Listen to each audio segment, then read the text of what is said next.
जी अस्सलाम वालेकुम to all. कैसे हैं आप सब लोग? उम्मीद है खैरियत से ठीक ठाक होंगे। अच्छा जी, private level FBA online class में ये नेक्स्ट लेक्चर है। और 2-4 दिन से हम लोग जो है वो कभी हमारी तरफ प्रॉब्लम हो रहा है, कभी आप लोग जो है वो ज्वाइन नहीं कर पा रहे हैं। ठीक है, तो आज का जो लेक्चर जो है वो हम रिकॉर्ड कर लेते हैं। और जिसने ज्वाइन किया वेलकम, और जिन्होंने ज्वाइन नहीं किया वो इसको रिकॉर्ड लेक्चर्स में देखें। ठीक हो गया? अच्छा जी, बात हो रही थी असाइनमेंट नंबर 5। ठीक है, पिछले दफ़ा हमने जो है वो असाइनमेंट नंबर 5 जो है वो डॉक्टर साइमा की तरफ से जो जमा किया गया था असाइनमेंट, वो हमने देख लिया था। ठीक है, और काफ़ी बेहतर था। ठीक है, गूगल ट्रेंड इनका जो है वो कोई ख़ास नहीं था। ठीक है, अगर किसी और ने जमा करवाया है तो पहले उनका थोड़ा सा देख लेते हैं, अगर नहीं तो फिर हम डॉक्टर साइमा का दोबारा ये जो असाइनमेंट है नंबर 5 वो देख लेंगे। ठीक हो गया? सभी का की तरफ चलते हैं। नहीं, सभी का आपने सबमिट नहीं करवाया, ऐसा ना करें, ड्यू हो जाएंगे। अच्छा, डॉक्टर नूरुल इब्राहिम, इनकी तरफ चेक कर लेते हैं, इन्होंने भी असाइनमेंट नंबर 5 नहीं सबमिट करवाया। चलिए, ओके हो गया, आगे चलते हैं। अच्छा, कोई छठा नंबर मैंने असाइनमेंट दिया था, क्या अक्सर आपको याद है कुछ, या जस्ट हमने नेक्स्ट लेक्चर पढ़ना था? ओनली 5।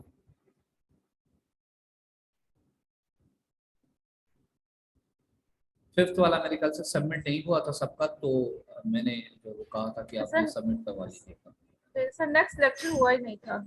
चलिए, ठीक हो गया। अच्छा जी, अब आपने थोड़ा सा, मैं इसको थोड़ा और रिव्यू कर लेता हूँ असाइनमेंट की, असाइनमेंट जो है fifth assignment, private level FBA. इसमें आपने प्रोडक्ट पहले फाइंड की। ठीक है, फाइंड करने के बाद आपने उसको एनालाइज किया। एनालाइज करने के बाद आपको लगा हाँ जी इसका मेन कीवर्ड भी आ गया, काफ़ी सारे क्राइटेरिया को मीट करता है। लेकिन क्राइटेरिया में एक आता है गूगल ट्रेंड। ठीक है, आप पहले वो चेक करते हैं कि इसका अगर आपकी प्रोडक्ट का गूगल ट्रेंड अच्छा है, जो मेन कीवर्ड है उसका। ठीक है, तो फिर आप जो है इस प्रोडक्ट को फर्दर काम करते हो। जब गूगल ट्रेंड आपने देखा वो अच्छा नहीं था, तो ऑफ कोर्स आपने इसको रिजेक्ट कर दिया। ठीक हो गया? जैसे कि ये है गूगल ट्रेंड, कोई ख़ास गोल्डन नहीं है। ठीक है, बस नॉर्मल है ये। ठीक है, इसी तरह आप थोड़ा सा इस सेकंड प्रोडक्ट पे आ जाएं। 5 ईयर का ये है गूगल ट्रेंड, इसका आप देख रहे हैं, तो इसका इसका भी जो है वो सीजनल लग रहा है, कोई वो नहीं है। ठीक है, गोल्डन प्रोडक्ट नहीं है, जो कि कम से कम ये 75 से ऊपर ऊपर ही जा रहा होता, 50 से तो कम से कम अबव ही जा रहा होता। ठीक है, ऐसी सूरत में ये गूगल ट्रेंड अच्छा होता है। अच्छा, फॉर एग्जांपल, फॉर्चुनेटली लकीली आपको ये ऐसी प्रोडक्ट मिल जाती है जो कि 75 से ऊपर ही ऊपर इसका ग्राफ जा रहा था, चाहे आप उसका 3 महीने का ले लें, 6 महीने का ले लें, साल का ले लें ग्राफ, या 3 साल का ले लें या 5 साल का ले लें, एवरग्रीन वो प्रोडक्ट है। ठीक है, ऐसी प्रोडक्ट बहुत अच्छी होती है। ठीक है, फर्दर आप उसके साथ गो थ्रू कर सकते हैं, मजीद उसको देख सकते हैं। ठीक है, अच्छा, ऐसी प्रोडक्ट आपको मिल गई, फिर क्या होगा? फिर आप इसका गूगल पेटेंट जो है वो चेक करेंगे कि ये पेटेंट इसका रजिस्टर्ड तो नहीं है। ठीक है, ये भी माशाल्लाह डॉक्टर साहब ने ये असाइनमेंट करके आई हैं। ठीक है, ये भी पढ़ा दिया था। अच्छा जी, उसके बाद क्या करेंगे? उसके बाद अगर आपको पता चल जाता है हाँ जी गूगल पेटेंट भी इसका रजिस्टर्ड नहीं है, तो अब क्या करेंगे आप? अच्छा, गूगल पेटेंट से भी पहले आप जो है इसका कॉम्पिटिटर सेलेक्ट करेंगे। गूगल पेटेंट तो तब आप जाके चेक करेंगे ना, कि जब आपको पता होगा कि कौन सी डिजाइन मैंने जो है वो बेचनी है। ठीक हो गया? तो सबसे पहले तो आपका जो आपके पास जो एक्सरे आता है, उस एक्सरे में अगर मैं यहाँ पर अक्सामा के पास जो फोर्थ असाइनमेंट होगी उसमें अगर एक्सरे आएगा तो हमारे लिए बेहतरीन हो जाएगा काम। थोड़ा सा इजी हो जाएगा। आप दोबारा जाएंगे अपनी प्रोडक्ट के ऊपर, हीलियम 10 का एक्सरे रन करेंगे, ठीक हो गया। और उस एक्सरे में आप जो है, चलिए सर चौथी ये में आई नहीं है, थिंक फिर किस में था, सेकंड में थर्ड वाली में। होगा, सेकंड वाले चलिए में। थर्ड वाली देख लेते हैं। उसमें आप एक्सरे में दोबारा देखेंगे कि सबसे टॉप पे जो बैठा हुआ है ना, वो स्पॉन्सर्ड वाला नहीं, ठीक है, स्पॉन्सर्ड के आफ्टर फिल्टर जो टॉप पे बंदा बैठा हुआ है, फॉर एग्जांपल ये वाली आपकी, आपने जो है वो अपनी प्रोडक्ट का नाम लिखा, इसके ऊपर एक्सरे रन किया, और सबसे जो टॉप पर आ रहा है, ठीक है, आपने इसी को कॉपी पेस्ट करना है, इसकी डिजाइन आपने लेनी है, ठीक है। ये आपका कॉम्पिटिटर नहीं है, ठीक है, लेकिन डिजाइन आपने इसकी लेनी है क्योंकि ये सबसे ज्यादा बेच रहा है, इस पूरी लिस्ट में टॉप पे बैठा हुआ है, ठीक हो गया। अच्छा जी, अब इसको आपने क्लिक किया, आपको पता चला जी ये प्रोडक्ट तो ये है किस तरह की, फॉर एग्जांपल हम ले लेते हैं इस तरह की है, ठीक है, हाँ जी बिल्कुल इसी तरह की है, ठीक है। अब आपने ये वाली प्रोडक्ट बनवानी है, ठीक है, फॉर एग्जांपल आप ये प्रोडक्ट देख रहे हैं तो आपने इसी तरह को, इसी डिज़ाइन को, अगर ये डिज़ाइन पैटर्न निकला तो फिर आप इस डिज़ाइन को छोड़ के आप फिर कोई और डिज़ाइन देखेंगे, ठीक हो गया, कोई और, जैसे सेकंड नंबर वाला आप देखेंगे, ठीक है, अगर उसका भी पैटर्न जो है वो रजिस्टर निकला थर्ड वाले को, ठीक है, इसी तरह से जो आपको मिलता है आप उसको देखेंगे, और आप ऐसी प्रोडक्ट के साथ जाएंगे जिसका कोई पैटर्न रजिस्टर्ड ना हो, ठीक है, आप उसको सेल कर सकते हैं, उसको डिज़ाइन को कॉपी कर सकते हैं, ठीक है। फिर ये वाली पिक्चर अगर आपको पता चल जाता है हाँ जी इसका पैटर्न रजिस्टर्ड नहीं है, आप इसकी पिक्चर निकालते हैं, फॉर एग्जांपल इसको आप क्लिक करेंगे, क्लिक करने के बाद ये इस तरह से आ जाता है, राइट क्लिक करेंगे तो आपके पास ये देखें सेव इमेज का ऑप्शन आ जाएगा, ठीक हो गया। सेव इमेज का ऑप्शन आप जो है वो सेलेक्ट करके इसको आप जो है वो सेव कर लेंगे अपने पास, और फिर आपने ये वाली तस्वीर जो है किसको भेजनी है, आपके मैन्युफैक्चरर को भेजनी है कि सर मुझे जो है आप इस तरह की प्रोडक्ट बना के दें, ठीक हो गया, डिजाइन एवरीथिंग यही होना चाहिए, ठीक है, उसको आप बोलेंगे यही वाली मुझे प्रोडक्ट जो है आप बना के दें और इसके ऊपर मेरा लोगो लगा के दे दें, ठीक है, मैं अपने लोगो से इसको बेचूंगा। अच्छा जी, एक तो ये हो गया। उसके अलावा इसको आप थोड़ा सा और रिव्यू करेंगे, जैसे कि इसके जब आप रिव्यूज की बात करते हैं तो इसके बिल्कुल आप नीचे आ जाएं, प्रोडक्ट के डिटेल के भी नीचे आ जाएं, आपको इसका रिव्यू सेक्शन मिल जाएगा, ये देखें कस्टमर्स के क्वेश्चन आंसर्स हैं, ठीक है, उसके बाद कस्टमर रिव्यूज, ठीक है, रिव्यूज में थोड़ा सा आप देख लेंगे कि इसके पास या तो मोस्ट जो है वो रिसेंट देख लीजिए, ठीक है, पॉजिटिव रिव्यूज भी इसमें देख लीजिए, ठीक है, और इसमें जो नेगेटिव आते हैं उसको भी रिव्यूज को देख लीजिए, ठीक है, क्या पता आपको कोई ऐसी चीज मिल जाए, ठीक है, जो कि आप को पता हो कि यार ये कस्टमर जो है यहाँ पे आके कंप्लेन करता है, ठीक है, कि इसका जो है ये हैंड बैग है, ठीक है, और इसका जो वो क्या कहते हैं वो बेल्ट जो है वो जल्दी टूट जाता है या जल्दी फेड हो जाता है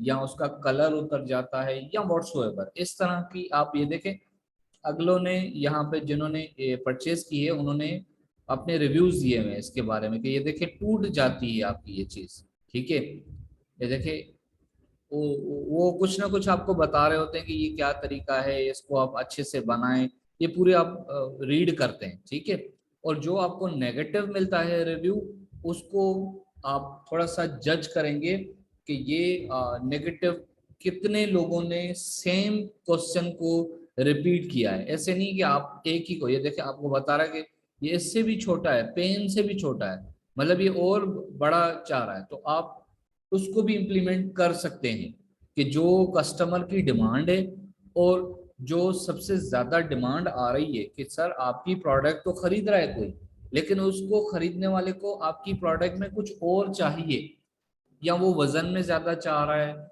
या वो लेंथ में ज्यादा चाह रहा है या वो डबल पीस मांग रहा है, ठीक है, जो रिव्यूज उसके सबसे ज्यादा होंगे, ये रिव्यूज को आप काउंट करेंगे कि कौन सा रिव्यूज किस हवाले से है, पॉजिटिव है या नेगेटिव है। नेगेटिव है तो क्या वो प्राइस पे बात कर रहा है, या उसकी साइज पे बात कर रहा है, या उसकी जो है वो क्वालिटी पे बात कर रहा है।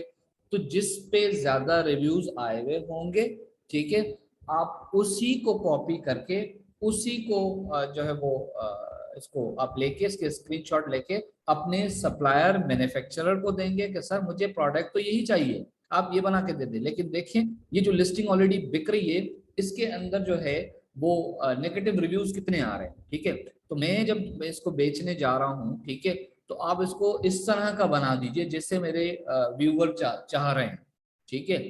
तो फिर वो आपके कहने पे वो इसको थोड़ा बहुत चेंज कर लेगा। अगर ये साइज का छोटा है तो साइज का बड़ा, आप समझते हैं कि इसको बड़ा करवाना चाहिए तो बड़ा हो जाएगा।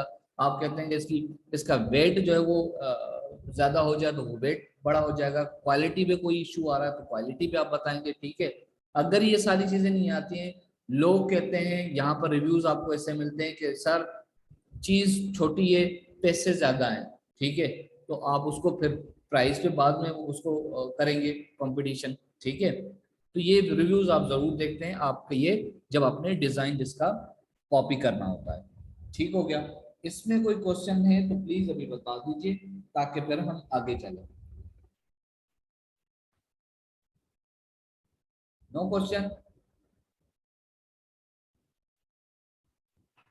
सर ये जो हम फर्दर ये सारा प्रोसीजर करेंगे ये उसके बाद करेंगे ना, अगर हमारा वो गूगल ट्रेंड और एवरीथिंग जो है वो ठीक आती है उसके हाँ बाद। बिल्कुल बिल्कुल, आप ये देखेंगे कि इसका सारा क्राइटेरिया भी ओके है, ठीक है।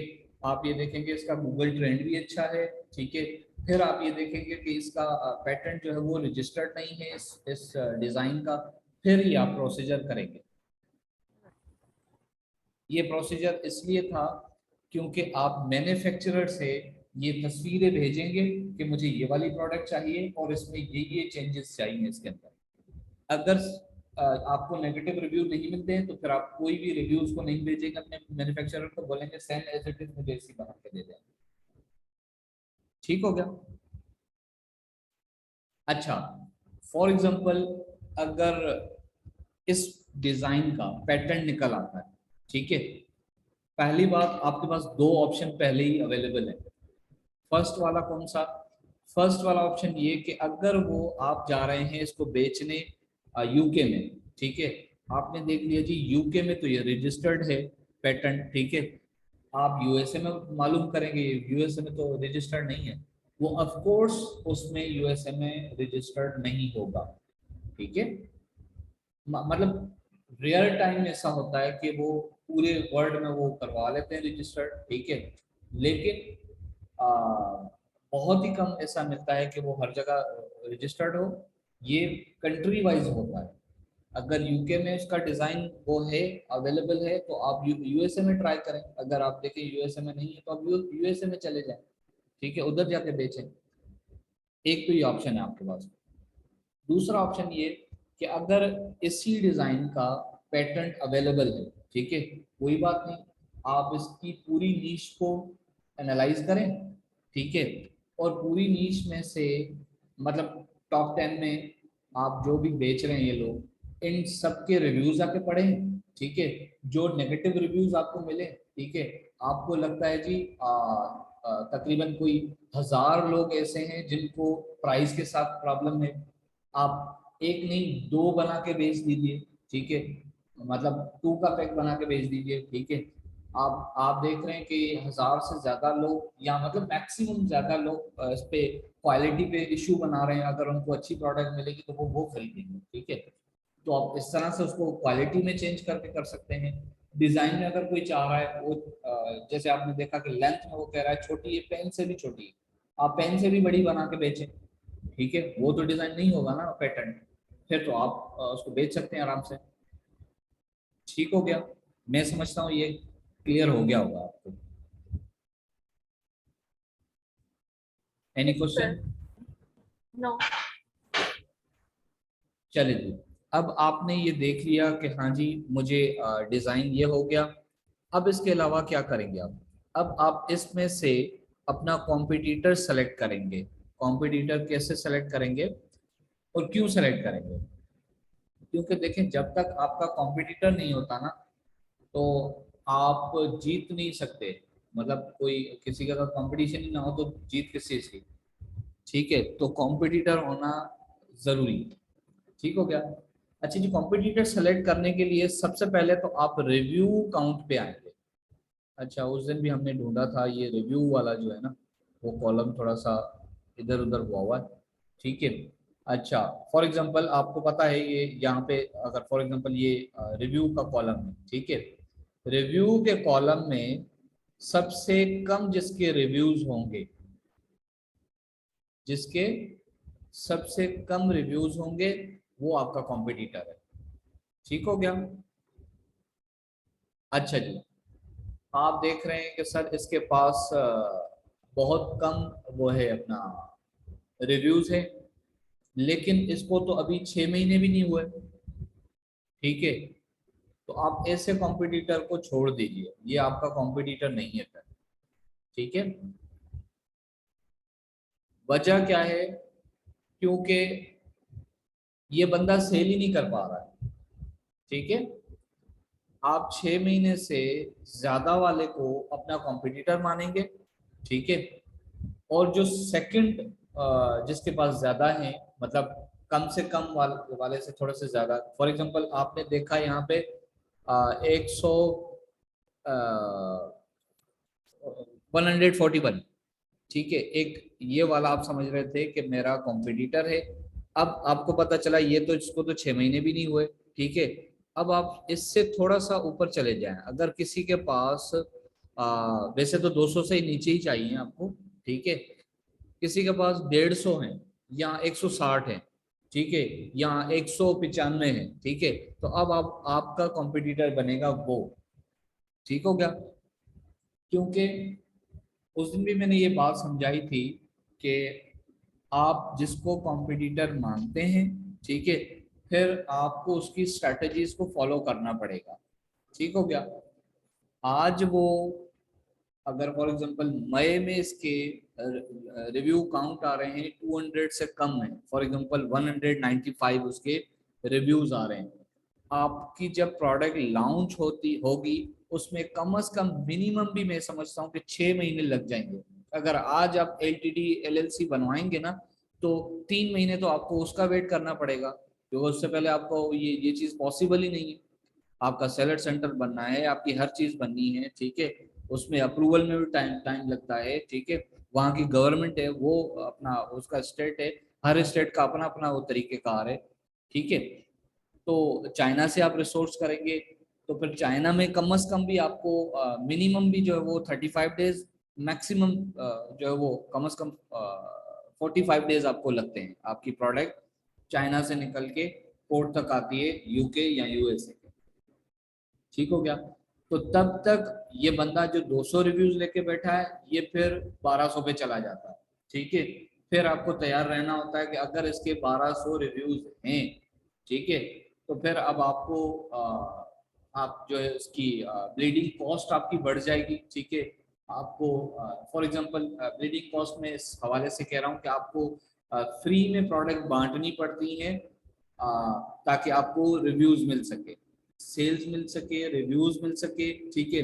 अब तो खैर आप ये हम नहीं करते हैं, ये गिव अवेज नहीं करते हैं, हम बेसिकली PPC करते हैं। PPC में भी आपका बजट इतना लग जाएगा।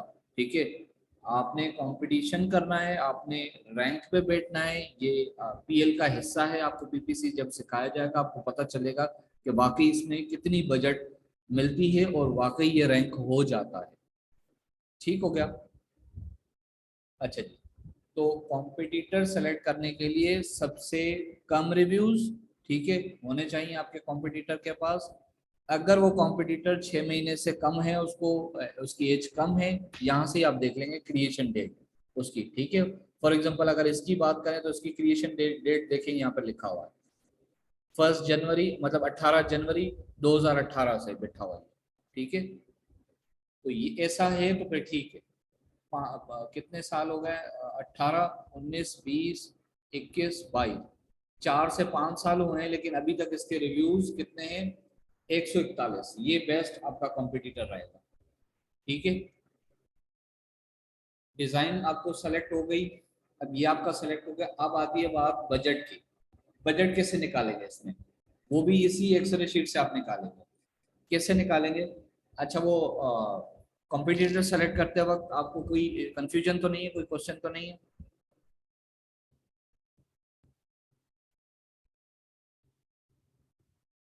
नो क्वेश्चन, ओके, गुड हो गया।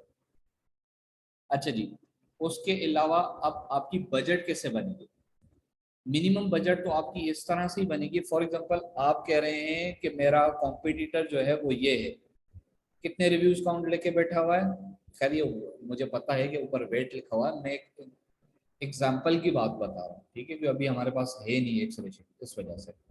इसको आप मान लीजिए कि ये आपके रिव्यू काउंट है और हमारा कॉम्पिटिटर हमने ये सेलेक्ट कर लिया है, ठीक है, जिसके पास रिव्यूज हैं कितने, 141। अब मैं इसकी सेल्स देखूं कि हर महीने ये कितने यूनिट सेल कर पाता है, ठीक है। अगर फॉर एग्जांपल ये हर महीने के 500 यूनिट सेल कर पाता है, ठीक है, तो मैं आपको रिकमेंडेड करूंगा कम से कम आप 3 महीने की इन्वेंट्री परचेज करते हैं, ऑर्डर करते हैं, ठीक है। अब ये कितने का सोर्स आप करते हैं ये आपके अपने ऊपर डिपेंड करता है, ठीक है। अगर वो $1 का आप सोर्स कर रहे हैं, $2 का सोर्स कर रहे हैं, $3 का सोर्स कर रहे हैं, ये आपकी अपनी मर्जी है, ठीक है। लेकिन बजट की बात करूं, आपको मैं ये बताऊं कि आपने इन्वेंट्री कितनी मंगवानी है, तो भाई जो आपका कॉम्पिटिटर है, ठीक है, उसको उसके आप मंथली सेल्स देखें। सेल्स अगर उसके 500 हैं तो आपने 3 महीने के मंगवाने होंगे, कितने मंगवाएंगे आप pieces, unit? 1500।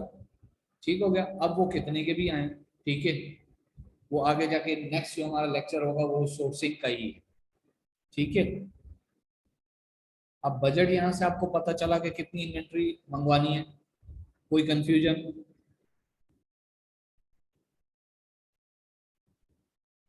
I hope so नहीं होना चाहिए। अच्छा जी, ये सारी चीजें हो गई। अब आपको इसका जो है वो पता लगाना है कि amazon के ऊपर अगर यही प्रोडक्ट मैं बेचने जाता हूँ, ठीक है, जिसका डिजाइन आपने लिया, ठीक है, जिसका डिजाइन आपने लिया है, उसी प्रोडक्ट का आप जो है वो एसएन उठाएं, ठीक है, और एफबीए रेवेन्यू कैलकुलेटर में जाके ये पता लगाएं कि अगर ये वाली प्रोडक्ट मैं बेचने जाऊं तो ये ऑलरेडी amazon इस प्रोडक्ट के ऊपर कितनी फीसेस चार्ज कर रहा है, ठीक हो गया। क्योंकि आपने ये सारी चीजें देख ली, आपको काफी कुछ क्लियर हो गया, प्रोडक्ट अच्छी है। अब नेक्स्ट स्टेप क्या होगा? जाहिर सी बात है, आप सबसे पहले कैलकुलेशन करेंगे। अगर प्रॉफिट और लॉस आपको नहीं पता होगा तो फिर कारोबार आप क्या कर रहे हैं, ठीक हो गया, फिर कारोबार नहीं होगा। तो सबसे पहले आपने प्रॉफिट एंड लॉस का मालूम करने के लिए आपने ये पता करना होगा कि 1 यूनिट पे अमेजोन मुझसे इस प्रोडक्ट पे कितनी फीसेस चार्ज कर रहा है और कितनी किस्म की कर रहा है, ठीक हो गया। अच्छा जी, मैं अगर जनरली बताऊं आपको तो वो अमेजोन फिलहाल इनिशियल स्टेज पे मैं आपको बताऊं, फीसेस तो काफ़ी हैं उसकी, लेकिन इनिशियल स्टेज पे मैं बताऊं तो वो आपसे फिलहाल 3, मैं अभी आपको एफबीए रेवेन्यू कैलकुलेटर में दिखाऊंगा, जो कि होती है रेफरल फी। आप उसकी वेबसाइट पे आके बेच रहे हैं, ठीक है, रेफरल वो इसका मांग रहा है, वो आपको आपकी प्रोडक्ट सेल करवा रहा है, ठीक है, उसके पैसे आपसे चार्ज करेगा, फी चार्ज करेगा। फिर वो फुलफिलमेंट का कहता है, फुलफिलमेंट का मतलब आप जो प्रोडक्ट यहाँ से भेज रहे हो अमेजोन के वेयर हाउस पे, वो अमेजोन के वेयर हाउस से उठा के वो जो शिप जो करके आएगा, ठीक है, वो उसके पैसे आपसे चार्ज कर रहा है, ठीक हो गया। अच्छा, और तीसरी फी वो आपसे ये चार्ज कर रहा है कि जो स्टोरेज फी आप उसका अमेजोन का जो वेयर हाउस इस्तेमाल कर रहे हो, ठीक है, वो उसकी फी आपसे चार्ज करेगा, ठीक हो गया। तो इनिशियल फी आप कहाँ से जाके देखेंगे? फॉर एग्जांपल ये आपका एसएन हो गया, एसएन को आपने यहाँ आके गूगल पे लिखा FBA revenue calculator, FBA revenue calculator, अच्छा जी, इस चीज का खास ख्याल रखें कि अगर आप यूएसए में जा रहे हैं तो आप यूएसए की उसको फॉलो करें, ठीक है। अगर आप यूके में काम कर रहे हैं तो यूके की इसको जो है वो फॉलो करें। ये देखिए यूके आपने लिखना पड़ेगा, ठीक है। और यहाँ डोमेन नेम में देखें sellercenter.amazon.co.uk, तो अब आपको यूके का ही पता चलेगा, ठीक है। अब ये यहाँ पे देखें, ये बाय डिफॉल्ट मैंने ये खोला हुआ है तो ये यूएसए का है, ठीक है। तो ये आपने जरूर देखना है कि ये प्रोडक्ट यूएसए में मैं देख रहा हूँ, यूके में देख रहा हूँ, ठीक है। पीएल के लिए हम रिकमेंडेड करते हैं कि आप यूके जाएं, ठीक है, क्योंकि आपको कम कंपटीशन, कम डिमांड होती है वहां पे, ठीक है। तो हम थोड़ा सा यूके को ही फॉलो कर लेते हैं। फॉर एग्जांपल हमने यूके का एफबीए रेवेन्यू कैलकुलेटर यहाँ से ओपन किया, ठीक हो गया। और यहाँ से आके हमने कंटिन्यू एज अ गेस्ट कर लिया, ठीक है। यहाँ पे आके आप एसएन नंबर दे देंगे, ठीक है। लेकिन अब एसएन आपके पास होना चाहिए कौन सा, यूके वाला होना चाहिए, ना कि ये वाला, ठीक है। क्योंकि ये वाला काम नहीं करेगा, फिर आप कहेंगे कि सर ये फीसिस तो गलत हो गई। भाई जी तो फिर डोमेन नेम देख लेना था ना कि इसका आप कौन सा ले रहे हैं। अच्छा जी, डोमेन नेम के लिए, सॉरी अपना यूके की प्रोडक्ट के लिए हम अमेजोन का जो है वो निकाल लेते हैं, amazon.co.uk। यहाँ से कोई प्रोडक्ट हम ले लेते हैं, फॉर एग्जांपल के तौर पे हमें एसएन चाहिए, ताकि आपको पता चले कि इस प्रोडक्ट के पीछे अमेजोन कितने जो है वो फीसेस चार्ज कर रहा है। फॉर एग्जांपल ले लेता हूँ जी, इसी प्रोडक्ट को मैं यूके में सर्च कर लेता हूँ, ये यूएसए में था ना, मैं अभी यहाँ के यूके में सर्च कर लेता हूँ इसको, ठीक हो गया। मुझे बेसिकली इसका एसएन चाहिए, तो मैं इसको फॉर एग्जांपल के तौर पे कहीं से भी किसी का भी मैं इसको ओपन कर लेता हूँ जल्दी जल्दी में, ठीक है। मैंने ओपन कर लिया, और ओपन करने के बाद इसका एसएन जो है वो कहाँ गया, इसका एसएन नहीं आ रहा है, नीचे चल लेते हैं, ठीक है। यहाँ से तो मिल जाएगा ना एसएन नंबर, इसका ये पड़ा हुआ है, ठीक हो गया। यहाँ से आपने इसका एसएन नंबर कॉपी किया और एफबीए रेवेन्यू कैलकुलेटर में आ गई यूके मार्केट वाले में, ठीक है। यहाँ पे आके आपने एसएन पेस्ट किया और सर्च किया। सर्च करने के बाद आपको पता चला, आप यहाँ पे कोई भी रेंडमली अमाउंट लिख लीजिए, ठीक है। फॉर एग्जांपल मैं कहता हूँ ये मैं बेचूंगा 16 रुपए की, वैसे ही मैंने लिख लिया रेंडमली, ठीक है। और ये मैं खरीद लूंगा $2 की, ठीक हो गया। मैंने कैलकुलेट करना शुरू कर दिया इसको। ये बाकी सारी चीजों को आप छोड़ दीजिए, मैं आपको रिकमेंडेड कर रहा हूँ क्योंकि ये सारी चीजें हम अपने हाथों से बनाएंगे, ठीक है। इसके ऊपर मैं नहीं रिलाय करता।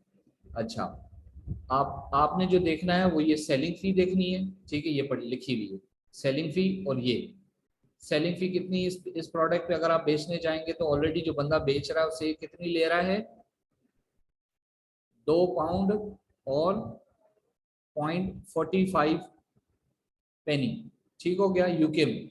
अच्छा, फुलफिलमेंट फी कितनी ले रहा है, ये भी ले रहा है 2 पाउंड पॉइंट कितना है ये 43, ठीक हो गया पेनी।